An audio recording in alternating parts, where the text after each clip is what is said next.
Bonjour et bienvenue.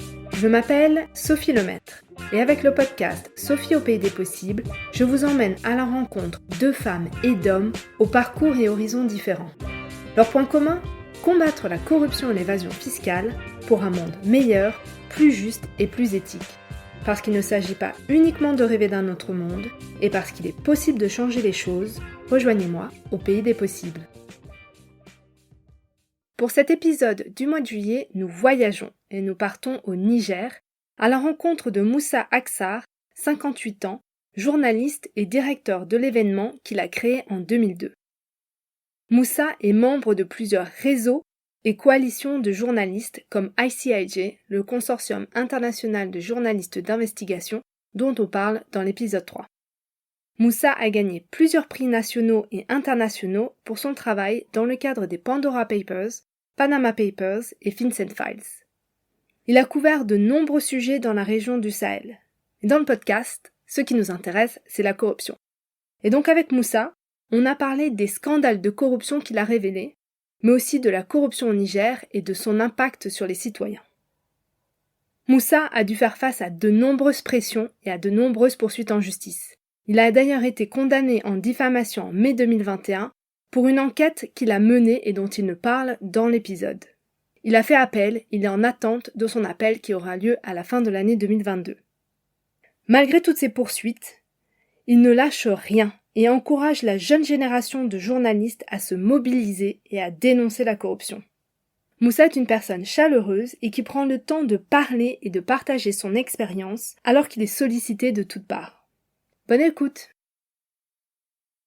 Bonjour Moussa Aksar, bienvenue. Dans cet épisode, nous voyageons. Et nous sommes au Niger où tu es journaliste et directeur de la publication en ligne L'événement. Avant de nous en dire plus sur toi, est-ce que tu pourrais nous présenter le Niger ? Merci. Le Niger est un pays de l'Afrique de l'Ouest. Il partage sa frontière avec l'Algérie qui est au nord-ouest, la Libye au nord, le Tchad à l'est, le Nigeria au sud, et nous avons le Bénin, le Burkina Faso et le Mali. Donc le Niger est aujourd'hui confronté à une menace djihadiste sur presque toutes ses frontières, sauf bien sûr celle du Tchad et de l'Algérie. Le Niger continue à résister à cette menace djihadiste. Il n'y a aucune ville nigérienne qui est tombée dans les mains de ces djihadistes-là. Mais en dehors, le Niger aussi, c'est un pays de tourisme. Il est traversé par le fleuve Niger, d'où il tire son nom. Et le Niger aussi regorge des ressources naturelles, où vous avez des girafes, les dernières de l'Afrique de l'Ouest. Vous avez aussi le désert. La moitié du Niger est désertique, un beau désert. Mais le Niger regorge aussi des ressources comme l'uranium, le pétrole, le charbon et beaucoup d'autres. Alors tout à l'heure, je le disais, tu es journaliste. Qu'est-ce qui t'a poussé à devenir journaliste et est-ce que c'était une vocation ? Non, je ne suis pas journaliste de formation.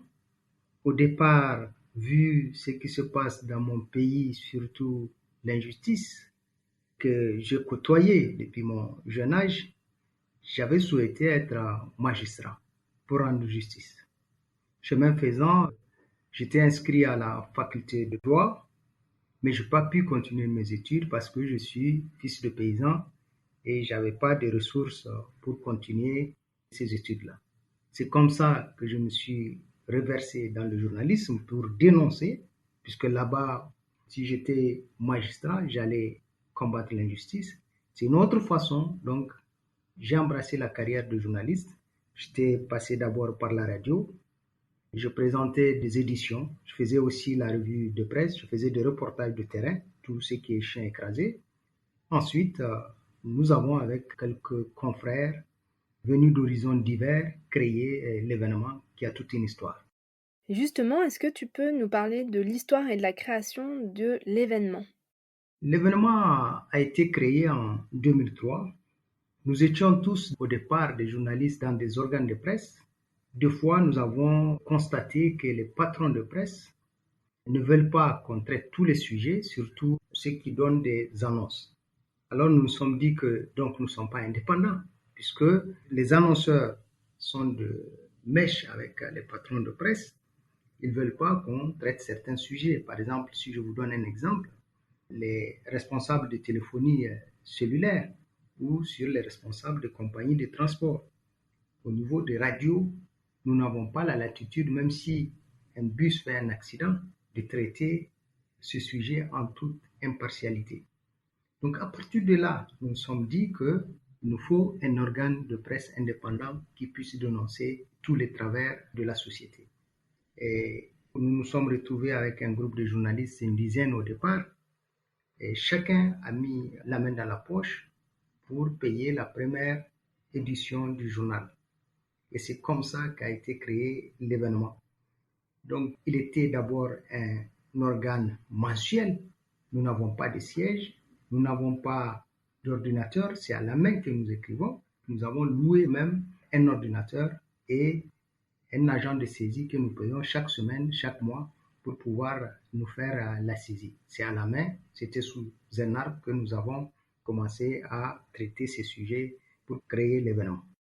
Et alors, depuis, l'événement est en ligne. Comment est-ce que vous êtes passé d'une version papier à une version en ligne? D'abord, nous étions mensuels. Chemin faisant, nous avons traité beaucoup de sujets qui ont trait à l'actualité au Niger, même au-delà. Nous avons beaucoup travaillé sur la corruption. Nous avons beaucoup travaillé sur les trafics d'êtres humains. Nous avons beaucoup aussi travaillé sur les trafics de drogue et les trafics de tout genre. Alors nous sommes devenus une référence. Et c'est comme ça que nous avons eu des pressions. D'abord des pressions judiciaires. Nous avons eu beaucoup de procès parce que nous empêchons certaines personnalités de faire ce qu'elles veulent dans le pays. Il y a eu des pressions économiques, ensuite des pressions judiciaires, et nous avons vu qu'il nous serait très difficile de continuer la version papier. C'est comme ça que des partenaires nous ont soutenus en créant un site sur lequel nous pouvons faire convenablement notre travail. Donc nous nous sommes affiliés à beaucoup d'organisations de défense des journalistes, mais aussi des journalistes d'investigation. Donc c'est ce qui fait que nous sommes devenus une référence au Sahel. Justement, comme tu parles de ces coalitions et de ces réseaux de journalistes, j'ai vu que tu étais membre de ICIJ, donc le Consortium international des journalistes d'investigation. On a d'ailleurs un épisode avec Will Fitzgibbon qui nous présente le consortium. J'ai vu aussi que tu étais membre de la CENOZO, donc c'est la cellule Norbert Zongo pour le journalisme d'investigation en Afrique de l'Ouest. Qu'est-ce que cette collaboration de journalistes à travers l'Afrique, mais aussi le monde, t'a apporté et comment ce travail collaboratif peut-il t'aider? Absolument. Comme vous savez, au Niger ou pratiquement dans les pays sahéliens, les journalistes sont isolés. Ils sont isolés et chaque fois quand ils ont des soucis avec la justice ou avec les autorités, et c'est plus facile pour ces autorités de les atteindre. C'est pour cela que c'est là où ces réseaux sont importants. Toutes les campagnes que nous avons effectuées avec ICIJ, notamment les Panama Papers, les Swiss Leaks, les West Africa Leaks, les Pandora ou les FinCEN Files, donc nous avons eu accès à des documents confidentiels, mais aussi nous avons eu des parapluies qui étaient composés d'avocats chevronnés qui nous sont soutenus pour que nous puissions faire notre travail. Mais au-delà, ces réseaux-là nous servent beaucoup quand nous avons des difficultés et cette collaboration avec les réseaux ouest-africains et les réseaux qui sont outre-Atlantique nous permet d'avoir, à chaque fois que nous avons des soucis avec les autorités, surtout les autorités africaines où la démocratie est en construction, ces réseaux-là nous viennent en appui, qui pour payer un avocat, qui pour nous soutenir moralement et aussi matériellement pour que nous puissions continuer à faire notre travail. Alors, tu as travaillé sur de nombreux sujets. Il me semble que tu as notamment fait un reportage du côté du lac du Tchad. Est-ce que tu pourrais nous en dire plus? J'ai fait des reportages de terrain dans la zone des trois frontières et dans le bassin du lac Tchad où sévit la secte Boko Haram. J'ai été sur le terrain, j'ai constaté les conditions de vie des soldats nigériens qui sont engagés sur ce théâtre d'opération. Suite à ce reportage, j'ai initié un téléthon qui a permis de lever des fonds pour venir en aide à ces soldats-là, mais aussi à leurs familles. Donc c'est environ plus de 2 milliards de francs CFA qui ont été levés au soutien à ces soldats-là, chose inédite dans cette partie de l'Afrique. Dans la zone aussi des 3 frontières, quand j'ai fait un reportage avec la cellule Norbert Zongo pour le journalisme d'investigation, j'ai constaté que en interrogeant les personnes, les paysans, les gens qui sont démunis dans cette partie-là, j'ai constaté que la plupart des personnes interrogées ne nous parlent pas beaucoup de la pauvreté, mais ils parlent de l'injustice. C'est pour cela, tant qu'il n'y aura pas une bonne gouvernance, tant qu'il n'y aura pas une justice équitable, il y aura toujours, quels qu'en soient les moyens que les partenaires du Niger et l'État du Niger va mettre, ou les pays du Sahel, tant qu'ils ne luttent pas contre l'injustice, on aura toujours des groupes armés qui vont se soulever contre ces États-là. Donc la justice est la clé de tout problème sécuritaire dans cette partie des zones des 3 frontières. Comment es-tu tombé, si je puis dire, dans le bain de la lutte contre la corruption? Qu'est-ce qui t'a amené à t'intéresser et à enquêter sur la corruption au Niger? Je le disais au départ, je voulais être magistrat, c'est parce que j'ai constaté que aujourd'hui la corruption a miné tous les secteurs au Niger. Aujourd'hui, on récolte les conséquences, même l'insécurité que nous vivons est en grande partie due à la corruption qui sévit dans presque tous les pays du Sahel. Donc, j'ai commencé par la petite corruption des agents de l'État. J'ai fait des enquêtes locales avant que le consortium ait pu regarder ce travail que j'ai effectué localement et me confier des dossiers majeurs d'investigation. Donc, j'ai travaillé sur les permis miniers ici au Niger. J'ai aussi travaillé sur la corruption dans le domaine éducatif, dans le domaine des transports, mais aussi dans des domaines aussi sensibles que celui du ministère de la Défense. Et est-ce qu'il y a une enquête en particulier que tu as réalisée qui t'a marqué? Celle qui m'a beaucoup marqué, c'est celle du ministère de la Défense. Comme vous le savez, le Niger traverse une crise sécuritaire majeure. C'est en ce moment que certaines personnalités, officiers de l'armée et commerçants se sont arrangés pour gruger le budget alloué à la défense, environ 11 milliards de francs CFA. Donc plusieurs millions d'euros qui se sont évaporés au lieu que ces ressources-là soient affectées aux hommes qui sont sur les terrains pour qu'ils aient un matériel conséquent leur permettant de mener à bien les opérations militaires. J'ai eu accès à ces documents confidentiels. J'ai eu accès aussi à la base de données du FinCEN, qui est le gendarme américain de lutte contre les flux financiers illicites.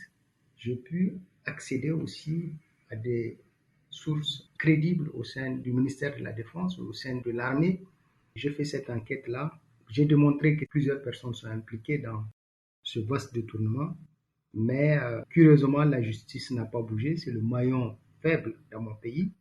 La justice n'a pas bougé. Et au contraire, au lieu que ces personnes soient poursuivies et même emprisonnées, c'est moi qui suis inquiété par cette justice-là. Donc c'est un dossier emblématique. Vous avez tout. J'ai démontré qu'il y a eu trafic d'armes, des armes qui devraient être destinées au Niger mais qui sont revendues ailleurs. Il y a eu de la surfacturation du prix au triple, plein de choses comme c'est un labyrinthe. Et là, comme c'est des personnalités de l'État, c'est l'État même qui a tout fait pour étouffer l'affaire. Mais malheureusement, c'est une enquête qui est internationale, qui est connue, et ça serait difficile qu'elle soit enterrée si facilement. Et tu mentionnais que la justice n'avait pas agi, n'avait pas lancé une enquête à l'encontre des personnes qui auraient détourné ces fonds.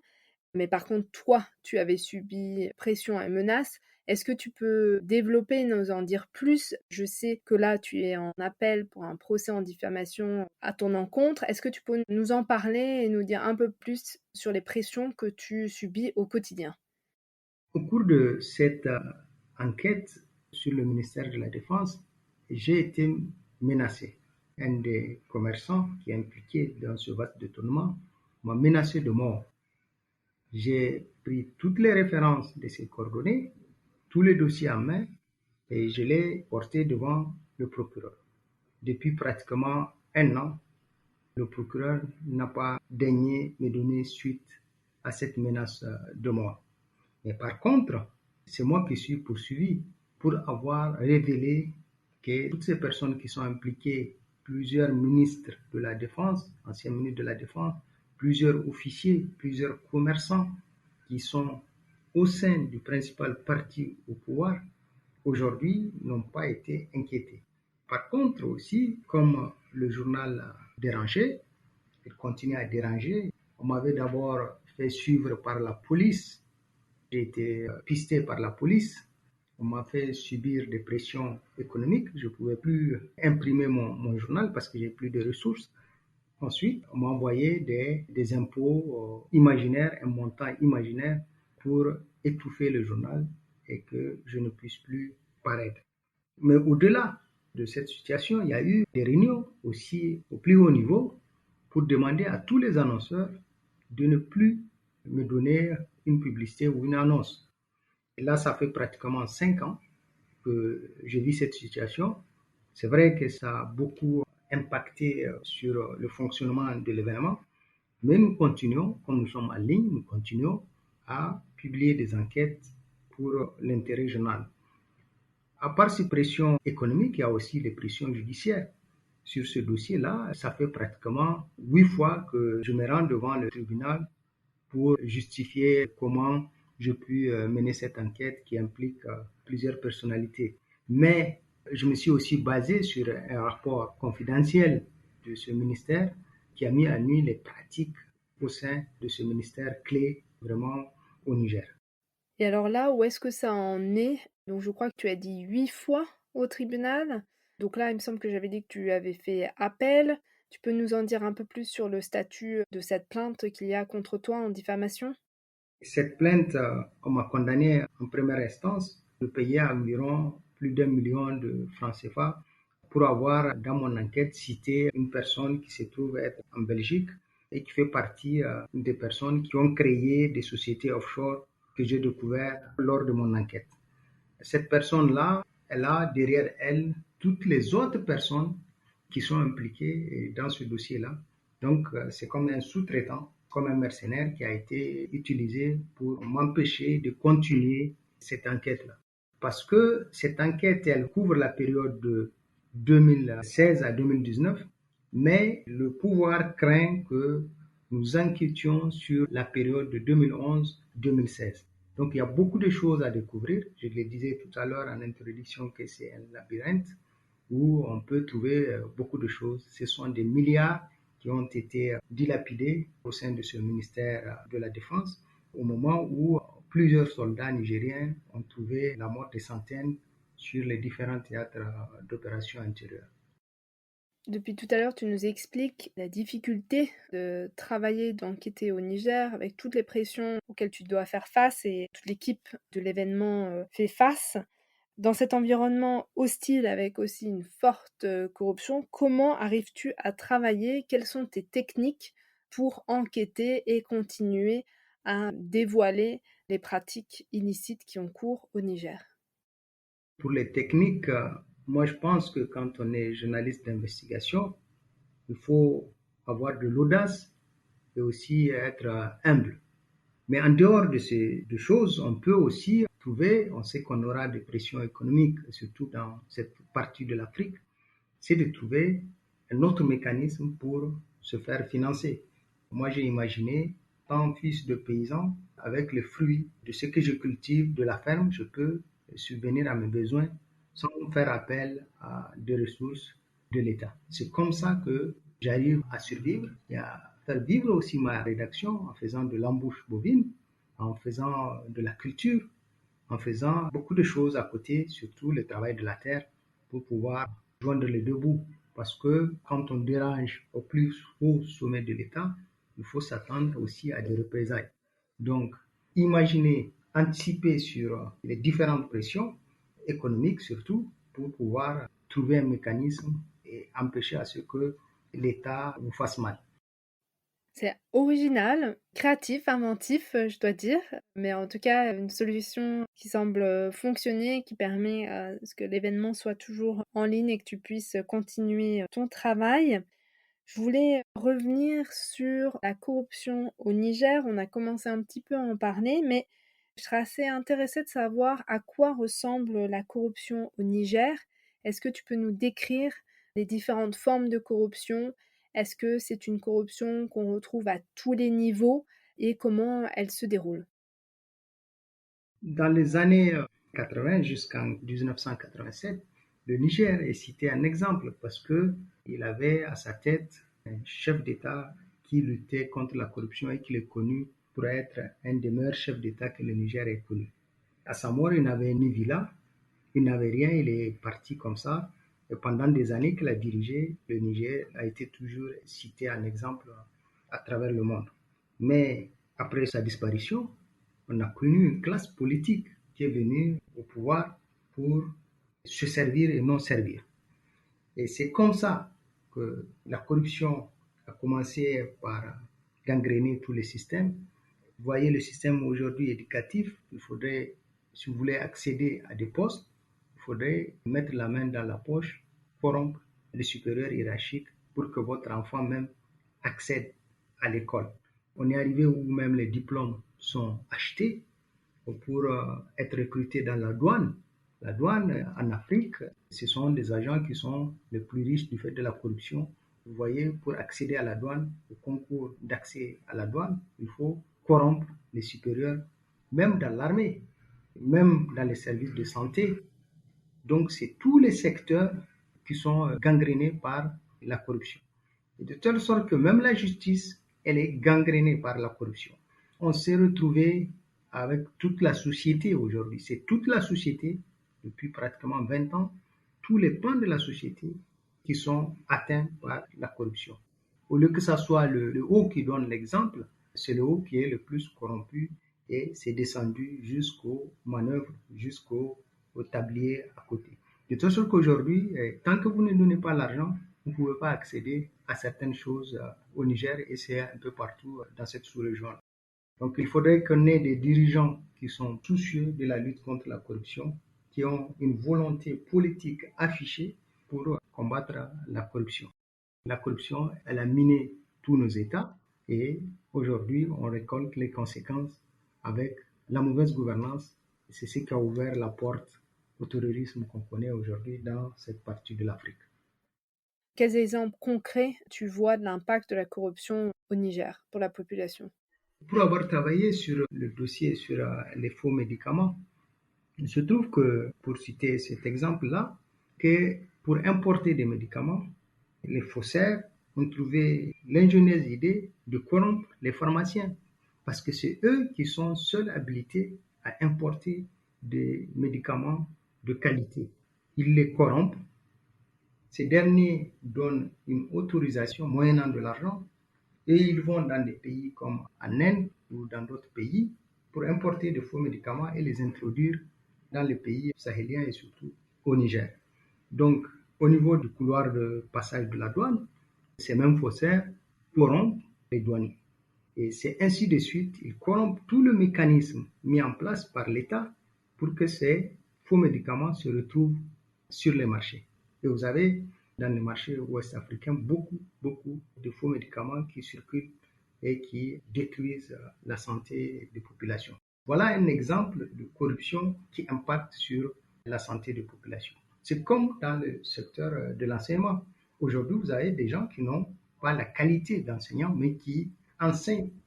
Vous avez aujourd'hui des enfants aussi qui sont dans des écoles où les parents payent les enseignants pour que leurs enfants aient des bonnes notes ou bien puissent avoir le diplôme nécessaire. Donc c'est tout un mécanisme qui a été mis en place par les corrupteurs et même les corrompus et ça impacte sur la société. Merci beaucoup pour ces 2 exemples parce qu'on voit bien à quel point la corruption impacte la vie quotidienne et gangrène, le pays et le fonctionnement du pays. Ça m'amène à la question suivante, entre, cette corruption qui est systématique, les pressions que tu subis personnellement, que ton équipe subit et aussi, le journal, comment peux-tu rester combatif, enthousiaste et positif? Et comment tu fais pour continuer à travailler dans cet environnement qui semble peut-être, déprimant?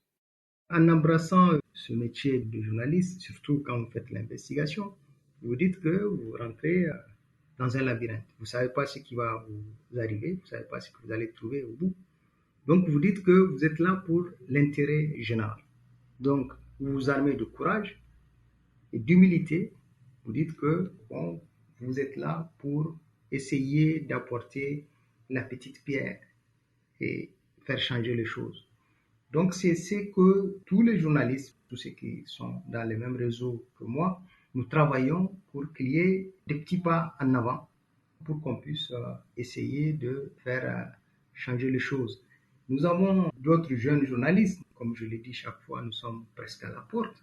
Donc, c'est de donner de bons exemples à d'autres journalistes aussi qui sont courageux, de jeunes journalistes, pour qu'ils suivent nos pas et qu'au fil du temps, qu'on puisse petit à petit amener les gens à comprendre les méfaits de la corruption dans nos pays et qu'on puisse faire changer les choses. Il y a des bonnes personnes, il y a des personnes de valeur dans tous les secteurs et je pense que c'est en se donnant la main, essayer de changer les choses, qu'on puisse aller de l'avant. Voilà ce qui nous motive à ne pas baisser les bras parce que la corruption, elle amène plein de choses. Un autre exemple que je voulais donner tout à l'heure, c'est sur la migration. Surtout, vous avez des chasseurs de migrants, vous avez tout un réseau qui tourne autour de la migration, de celui qui recrute, de celui qui héberge, de celui qui transporte.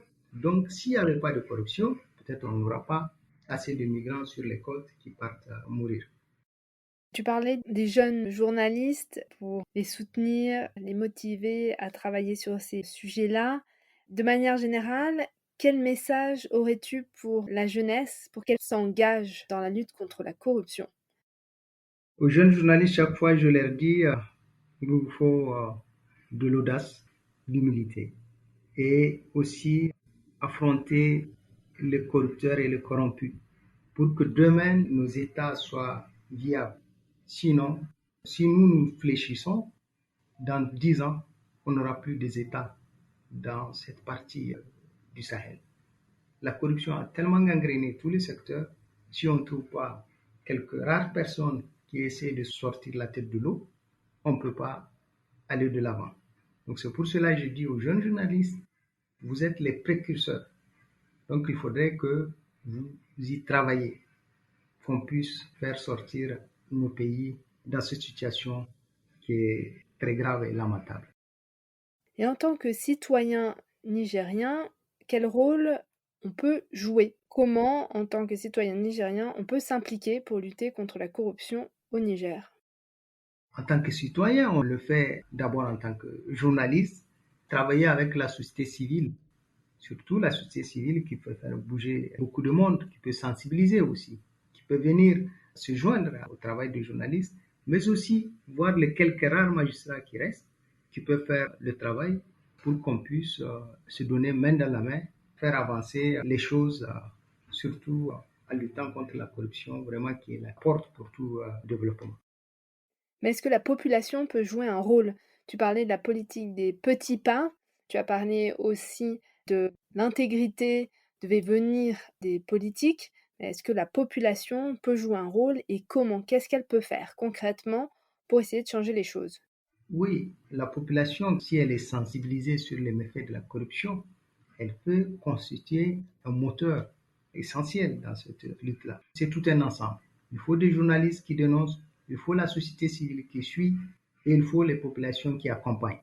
C'est tout cet ensemble-là qu'il faut mettre pièce par pièce pour aller mener le combat contre la corruption et lutter contre le sous-développement de nos pays.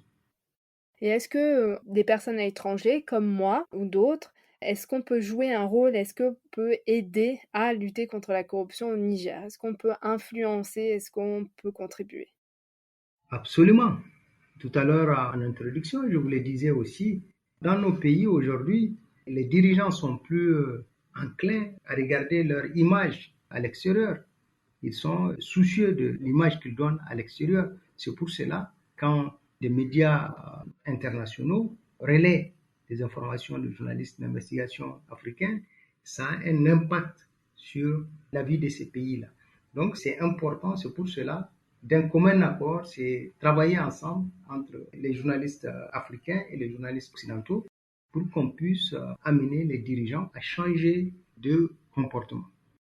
Si tu avais un vœu pour changer les choses, quel serait-il? Une justice indépendante. On va espérer que ce vœu se réalise et qu'il y ait des mesures en place pour accompagner l'indépendance de la justice.